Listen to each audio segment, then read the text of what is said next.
Olá pessoal, aqui é Daniel da BIM Blaster e hoje a gente vai dar uma olhadinha nos 10 grandes erros do Revit que vão ferrar o seu projeto.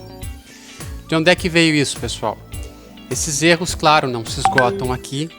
A ideia é trazer alguma coisa da nossa experiência e evitar que vocês passem por muitos perrengues que eu passei, que outras pessoas estão passando também, para a gente ficar atento a esses erros que muitas vezes têm a ver com a nossa mentalidade que ainda não está bem alinhada com os conceitos do BIM. Então vamos lá, erro número 1. Utilizar texto simples ao invés de tags ou identificadores. O que é isso? Vamos lembrar que o BIM é um sistema de informação, de informações atreladas ou obtidas a partir de objetos, que são elementos construtivos dentro do nosso modelo.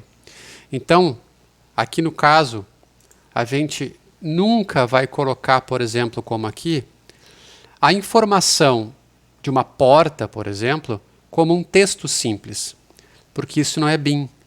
Esse texto ele não está vinculado a nada, ele não está pegando a informação de nada. Então, se eu trocar esta porta por uma outra dimensão, o texto simplesmente não vai refletir esta alteração. Então, isso não é BIM. A gente tem que sempre usar um tag, ou seja, esse elemento anotativo que captura a informação que a gente quer do elemento. Seja uma parede, uma esquadria, um elemento em corte, né? Então, por exemplo, o que é o correto usar? Isso aqui, ó. Isso é um identificador de porta. O Revit tem identificadores para todas as famílias de elementos. Aqui, por exemplo, eu usei um identificador que está capturando o código da porta, ou seja, né, ele está pegando essa informação, o type mark da porta, e também está pegando a largura e a altura da porta. De tal forma que se eu alterar esta porta, o identificador também se altera, certo? Mesma coisa num detalhe, por exemplo. Ó, essas informações aqui, por exemplo, elas são todas tags. Ó, são tags especiais, são tags multicategoria que capturam a informação de dentro do objeto. Então, por exemplo, ó, observem aqui, ó, esquadria glazing de alumínio é a descrição. E olha aqui, esquadria glazing de alumínio, com dados associados a elementos tridimensionais. Sempre capturar essas informações a partir de tags. Se não for possível, como aqui no caso, ó, esse caso aqui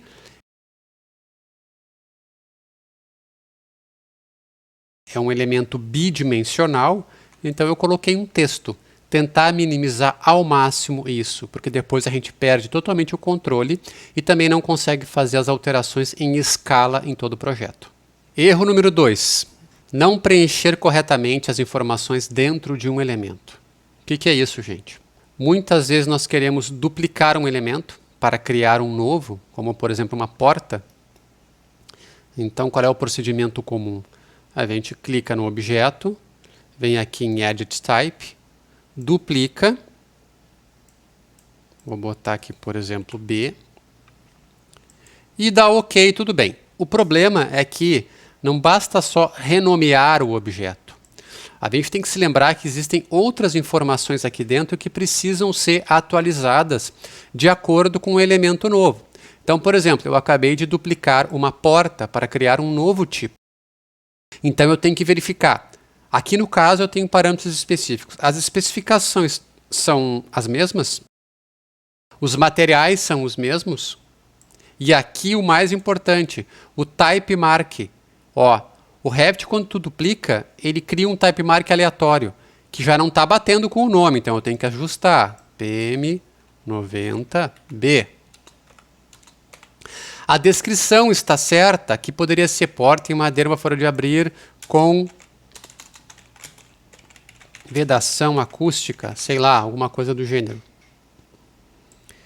Então, sempre observar os demais elementos. Isso é uma porta. No caso de uma parede, por exemplo, vamos supor que eu vou fazer uma parede. Vou fazer uma parede similar a essa, só que eu vou duplicá-la. Edit Type, duplicar. Eu vou colocar que ela é um drywall, Vou dizer que ela tem aqui, por exemplo, um reforço. Ok. Mudamos a parede. O que eu tenho que fazer? Verificar se os códigos são os mesmos, se a descrição não tem que ser trocada. Assembly Code, que muita gente usa para fazer determinadas filtragens também. Se não soubermos a informação, é melhor limpar do que colocar uma informação errada. Verificar a função, se está correta. E, importante, temos que entrar na estrutura da parede e verificar se essas camadas também estão corretas. Então, nesse caso, é um isolamento? É uma outra coisa. Então, eu tenho que entrar aqui dentro, buscar algum material novo. Se esse material não existir, duplicá-lo e vir fechando essa estrutura. Então, a gente tem que entrar em todas as camadas, em todos os níveis desse material, no caso, uma parede. Isso vale para os pisos, vale para os forros também, certo? Então, não basta duplicar, temos que atualizar e revisar todas as informações associadas a esse novo elemento que a gente criou. Erro número 3. Não atualizar os materiais dentro de um elemento. É o que nós acabamos de ver, gente.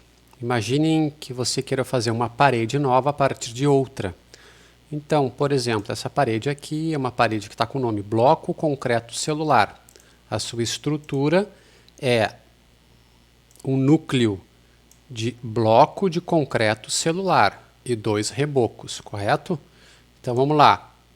Eu vou criar, então, comando wall, bloco concreto celular, edit type, duplico e vou colocar agora aqui parede, tijolos maciços, 25 centímetros.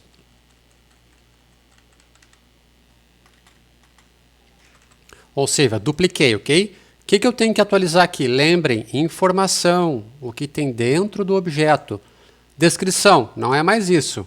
É então, parede, alvenaria de tijolos maciços, certo? O código Assembly Code que a gente usa para muitas operações em planilhas, no nosso caso aqui, ele é ALVE, de alvenaria. A espessura é a mesma? Ok, não muda. O que eu tenho que fazer? Entrar nos materiais, que é esse nosso tópico. Então eu venho aqui, tá tudo certo? Não, porque a estrutura, o núcleo dessa parede, está como bloco de concreto. O que eu tenho que fazer? Procurar por tijolos. Alvenaria de tijolo maciço. É isso aí. Ó, vamos dar uma olhada se lá dentro tem algum problema. Ó, alvenaria, tijolo maciço, tudo certo. Não tem nenhuma informação perdida. Acabei de alterar então. Dei OK. E agora sim eu posso fazer a minha parede. Tá ali. Ó, vejam que ela é diferente, né? Por quê? Porque o núcleo dela é tijolo. Então, sempre lembrar de, ao duplicar ou criar um novo elemento a partir de um existente, entrar no nível de material e dar uma olhada geral em suas características e especificações. É isso aí. Erro número 4. Escrever as dimensões de um elemento que é paramétrico na marca de tipo dele. O que é isso? Complicou? Vou te explicar. Aqui, por exemplo, eu tenho uma esquadria, que tem um nome todo grandão lá, mas a marca de tipo dela, ou seja, a informação do código não deve ter a dimensão da esquadria. Observem que aqui esse código é JA01. Se eu, por exemplo, tiver essa informação como, muita gente faz isso, JA 360 por 60. Ó, ou seja, eu escrevi o código da esquadria exatamente com a dimensão que ela tem. Qual é o problema disso? O problema é que esse elemento ele é paramétrico. Então, se porventura em algum momento eu modificar a dimensão dessa janela, como por exemplo, vamos dizer que agora ela tenha 350 de largura. O que acabou de acontecer? A esquadria diminuiu, mas o nome não diminuiu. Por quê? Porque eu escrevi um texto fixo ali dentro. Por isso que nunca se deve colocar essa dimensão ali. É recomendável, como se faz há muito tempo em projetos de arquitetura, que a gente coloque códigos como JA01, JA02, JA03 e associe a esse tag a dimensão. Então, por exemplo, aqui eu não vou dizer que é JA360. Eu vou dizer que essa esquadria é a JA01.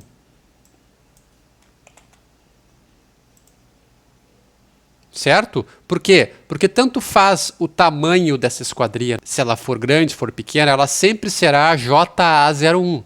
E a informação da dimensão, ela está sendo pega por um tag que é dinâmico, que pega essa informação daqui. Certo? Então é isso. Nunca colocar uma marca de tipo ou um type mark com as dimensões de um elemento. Certo?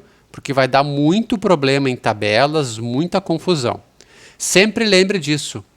Se um elemento é dinâmico, nós não deveremos fixá-lo como um texto, certo? Sempre pensando na vinculação das informações. É claro que isso, pessoal, a gente está falando de elementos que são dinâmicos e são paramétricos.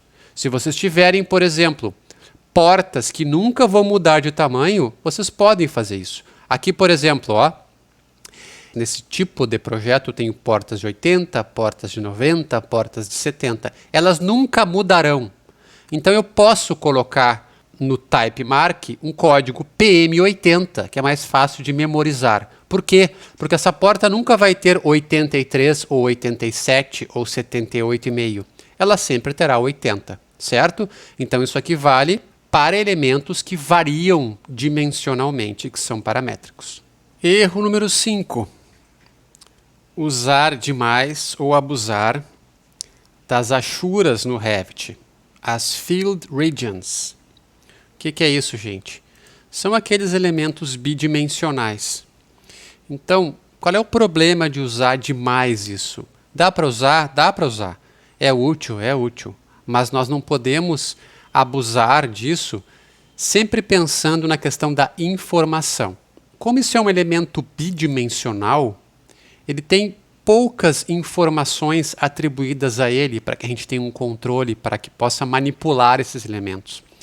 E eles também são elementos bidimensionais, ou seja, não é uma construção virtual, que é um dos conceitos do BIM, quando a gente está construindo um modelo. Então, por exemplo, se nós formos fazer uma planta de paisagismo, uma forração, uma leiva, uma grama, vamos usar pisos e não regiões de preenchimento. Então aqui, por exemplo, ó, observem que isso aqui é uma região de preenchimento, mas olha 3D, não aparece nada. Por quê? Porque ela é bidimensional. A única informação que eu posso botar aqui é uma área, o nome, um comentário. Agora, o que é o mais correto? Vamos usar um piso. Ó, isso é um piso. E olha, com piso eu tenho uma série de outras informações. Eu posso mais facilmente extrair as informações por tabelas ou planilhas. Posso fazer interações matemáticas, enfim. Então, dá para usar esses elementos de regiões de preenchimento? Dá. Mas deixem para casos como, por exemplo, legendas. Tentem evitar de fazer isso dentro do projeto, nos elementos anotativos, certo? Sempre lembrando, BIM é, em essência, informação, ok? Erro número 6. Usar muitas sobreposições gráficas no local. Nós temos um artigo bem extenso lá na bimblaster.com, onde a gente fala bastante desse problema da sobreposição gráfica. O que é isso rapidamente?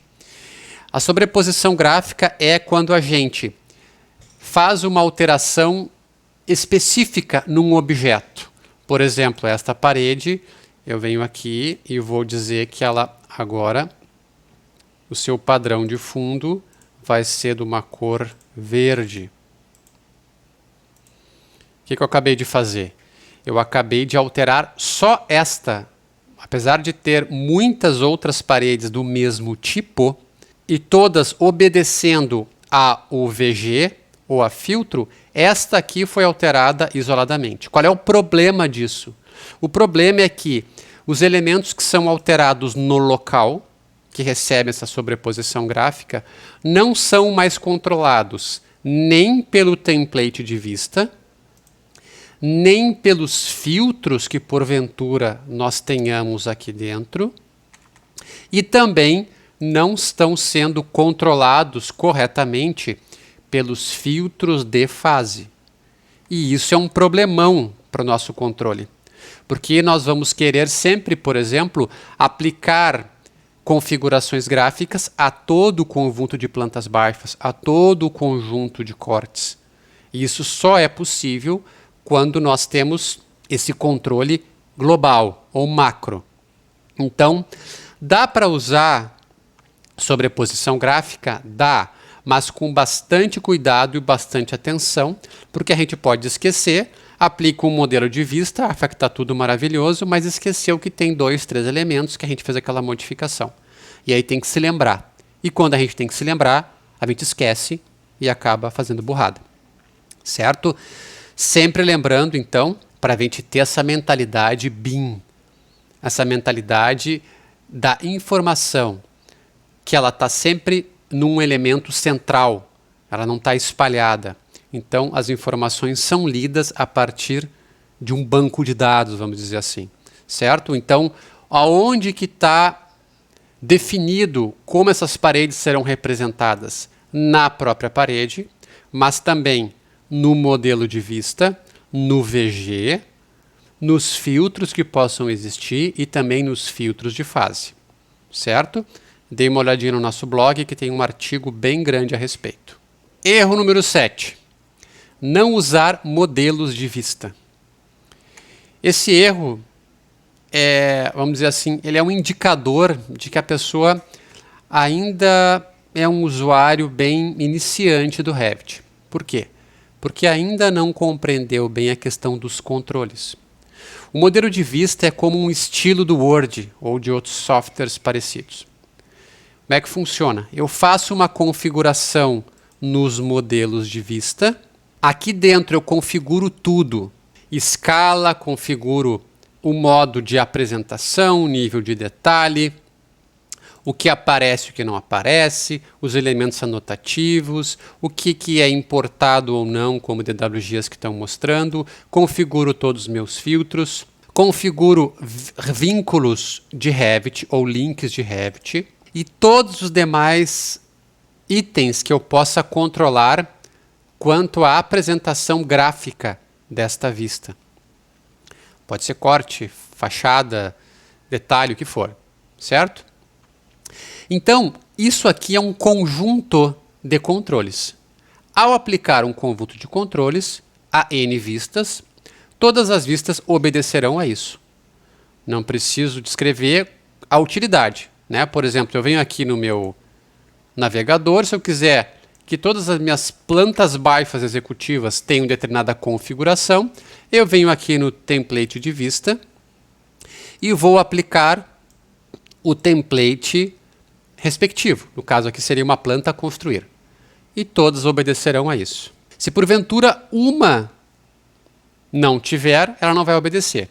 Ou se a gente fizer toda essa novela gráfica nessa planta, depois ter que se lembrar de fazer nessa, depois nessa, depois nessa, e chegou no final, puxa, eu gostaria que os móveis aparecessem pintadinhos de cinza. Ferrou. Tem que fazer tudo de novo manual. E não é para ser assim. A gente tem que usar modelos de vista. Num projeto finalizado, o interessante é que todas as vistas têm um modelo associado a elas, certo? Uma maneira de verificar isso é através de tabelas. É uma maneira bem útil de fazer isso. A gente pode fazer uma tabela de listas de vistas e colocando o campo template de vista. Então observe aqui, ó. Quase todas têm templates associadas a ela, ó, que por exemplo, detalhes esquadrias de pele, fachadas, esquadrias em vista, cortes, perspectivas e assim por diante. A questão do template de vista é ainda mais importante, e nós vamos ganhar mais tempo ainda, quando nós temos projetos de reforma, gente, em que a gente adiciona essa complexidade das fases, tá? Então, sempre utilizar templates de vista em todas as vistas. Erro número 8. Em projetos de reforma, deletar objetos ao invés de demolir. Isso é um erro muito comum, gente, porque o pessoal confunde um pouco a questão das etapas do Revit, tá?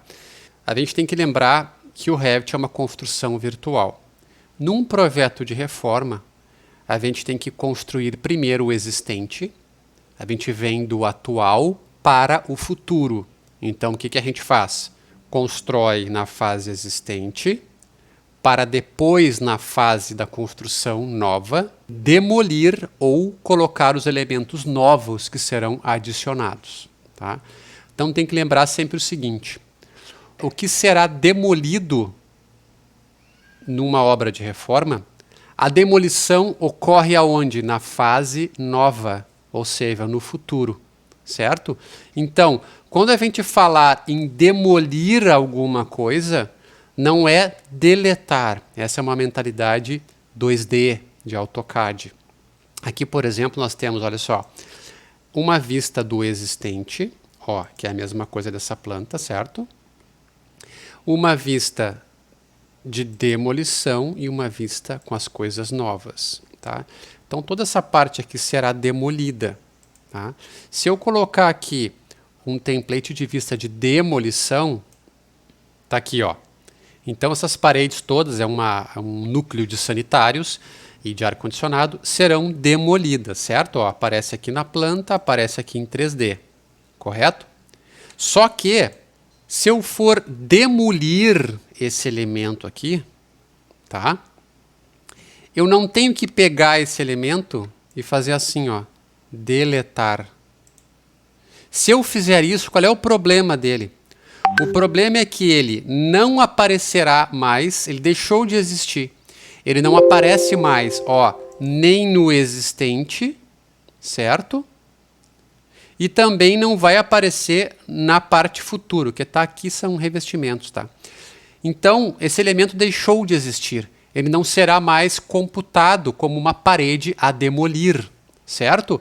Então, o que a gente tem que fazer ao demolir um objeto?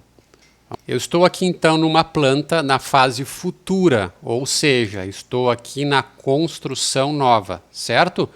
Modelei o existente, estou na construção nova, onde está ocorrendo a obra. Ó, o Revit mostra do passado para o futuro. Eu posso ter inclusive outras fases intermediárias aqui. Como é que eu sei onde é que eu estou nessa vista? Eu venho aqui nas propriedades, ó. Filtro de fase executivo e fase construção nova, é isso que importa. Está dizendo que no tempo eu estou na construção nova. Então, se eu quiser demolir alguma coisa, é nesta fase que eu farei isso. Tá? Como que eu faço? Eu não deleto. Se eu quiser demolir uma parede, eu tenho que vir aqui, Modify, e ir aqui na marretinha. Então, eu venho aqui dentro, seleciono uma coisa que eu quero, que é existente, né, que está preto, e mando demolir. O que aconteceu? Eu demoli, olha como apareceu, ó. Apareceu na vista de demolição, ela ficou amarela. Na vista do novo, ela sumiu, mas no existente, ela ainda existe. Claro, ela tem que existir, porque ela existia e foi só demolida no futuro. Então, resumindo, demolir num projeto de reforma não é deletar.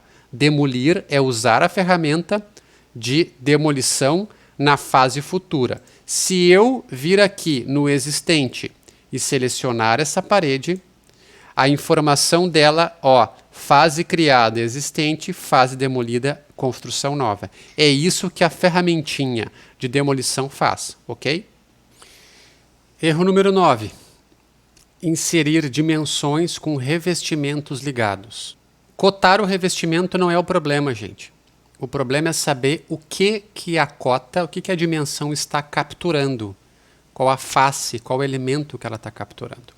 Então aqui, por exemplo, eu tenho uma vista, uma planta baixa executiva, em que nós cotamos os revestimentos por dentro, certo? Para pegar, vamos supor, a parede em osso, correto? Agora, vamos supor que eu achei a planta um pouco poluída, porque fica esses risquinhos aqui fininhos e tal, na impressão não fica legal. Quando eu coloco a espessura fica meio confuso. Então eu vou querer ocultar esses revestimentos. Eu posso fazer isso de uma maneira mais inteligente, usando um filtro, ou posso ocultar na mão. Ocultar na mão nem sempre ocultar no local nem é sempre uma boa alternativa. Então, no caso aqui, se eu utilizar uma filtragem de revestimentos, certo? Eu vou ocultar os revestimentos através do meu template de vista, certo? Ele está trabalhando, ele vai ocultar todas as paredes fininhas que eu usei como revestimento, ok? Então, olha o que aconteceu ali. Sumiu um pedaço de cota, olha que interessante, ficou só essa. Por que sumiu? Sumiu porque quando eu cotei esses elementos, eu inseri a dimensão, ao invés de pegar a parede de alvenaria, vamos dizer assim, ele pegou uma face. Então, qual é a nossa orientação? O que é mais legal a gente fazer? Ou você oculta os revestimentos para cotar, ou quando cotar, observe o que a cota está pegando. Então, por exemplo, eu vou fazer uma cota aqui, ó, isso é o revestimento, certo? E aqui, ó, é a parede, ó. Quando eu chego aqui perto com o mouse, o Revit mostra o que está pegando. Olha o que ele está pegando. Revestimento cerâmico. Eu não quero isso, porque se eu pegar o revestimento cerâmico, ao ocultá-lo, a cota some. Então, o que eu faço? Com o Tab, eu vou pegando outros objetos. Ó, alvenaria, é esse que eu quero. Cliquei. Sigo. Vamos chegar aqui, ó. Ó, aqui está a parede. Vamos dar um Tab até pegar. Vamos ver o que ele está pegando. Ó, nem sei o que ele pegou aqui. Ó, porta, né? É o que eu quero. Continuamos aqui. Vamos ver.